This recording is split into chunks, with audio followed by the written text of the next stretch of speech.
Hello, everybody. Good afternoon or good morning, depending on where you're joining from. Welcome back to the Weekly Ship Show from Supply Chain Solutions. My name is Jason Brand. I'm the Director of Partner Development and Outreach.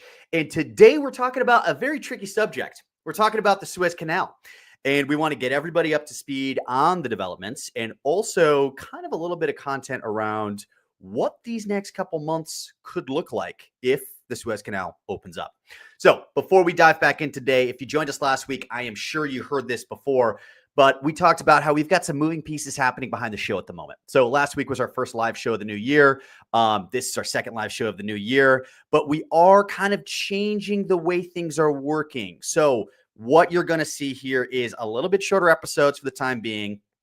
We're kind of working on how we're going to be doing all the post-production stuff and so on and so forth. But long story short, bear with us. We're almost back to our regular shows and we're almost back to our regular length shows. But anyways, with that being said, let's dive right in. So as a reminder, we're talking about the Red Sea. We're talking about the Suez Canal. So back in November of 2023, that's when Houthi attacks on ocean vessels began. And it started as what was announced as a show of support for Hamas after Israel launched its military operations in Gaza. Now, these attacks ultimately halted global shipping through the Suez Canal, which is a critical shipping passageway for goods traveling between China, Southeast Asia, India, headed for Europe or even the US East Coast.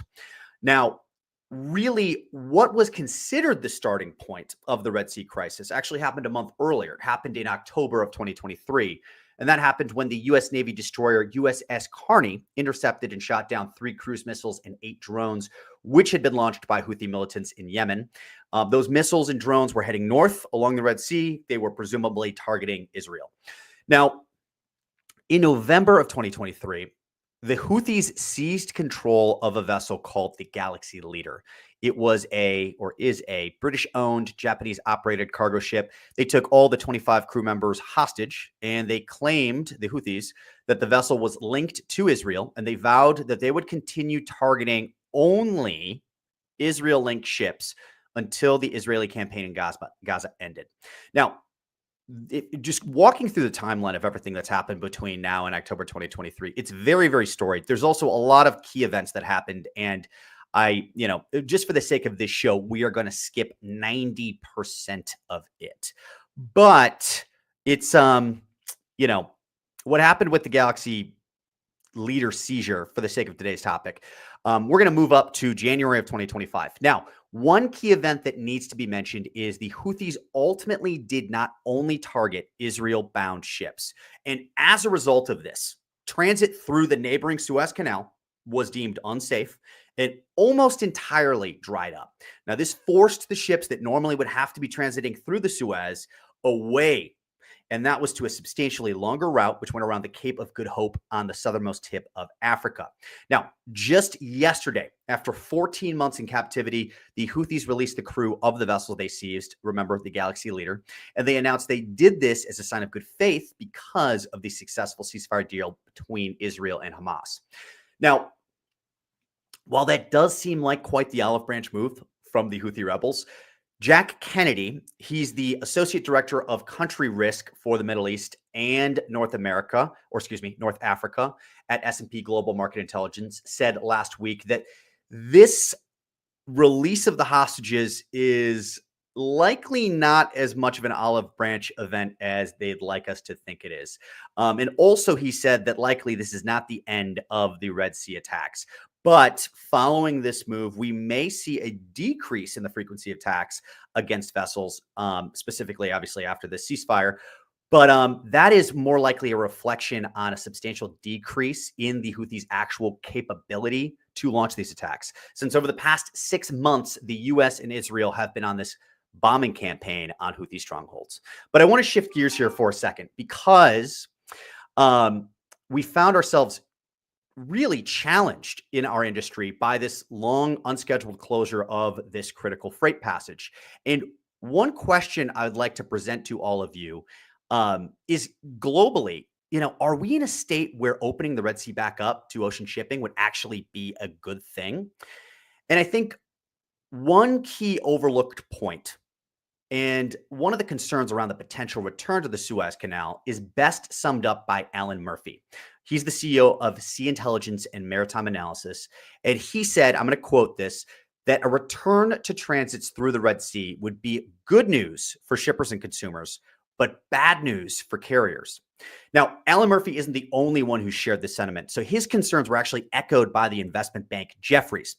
They actually just released this report, and they noted in the report, by the way, the report's called Exceptional Profit Period Drawing to a Close, that 90% of container ships typically using the shorter Suez Canal route were forced to divert around Africa.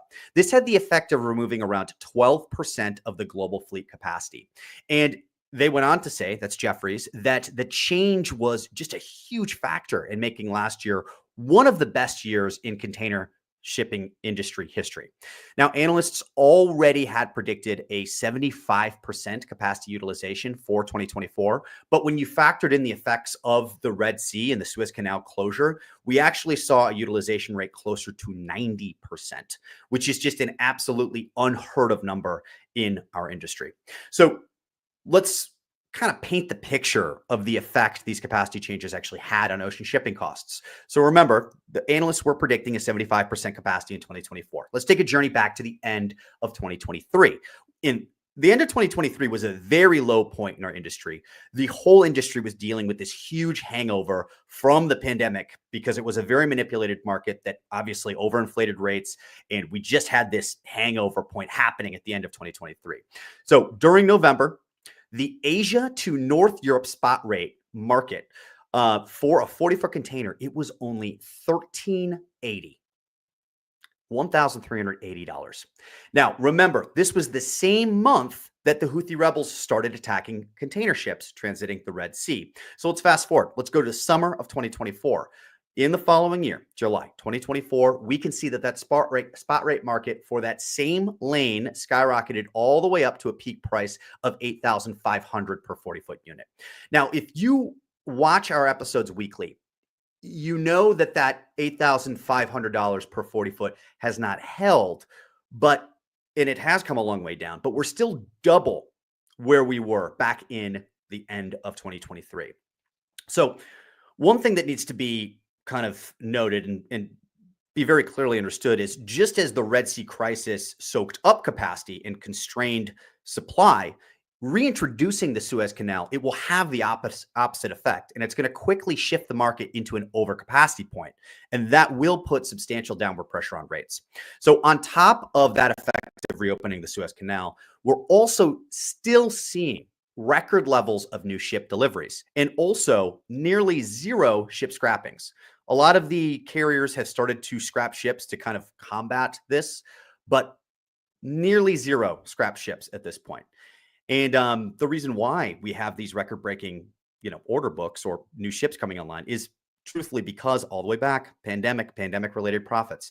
Now, if you kind of take the data and you look at the new ships coming online and you look at the effect of reopening the Suez Canal and you kind of add everything up, if we want to maintain rates where they are right now, and obviously reopen the Suez, to balance the equation, we'd have to remove about 1.8 million TEUs of capacity.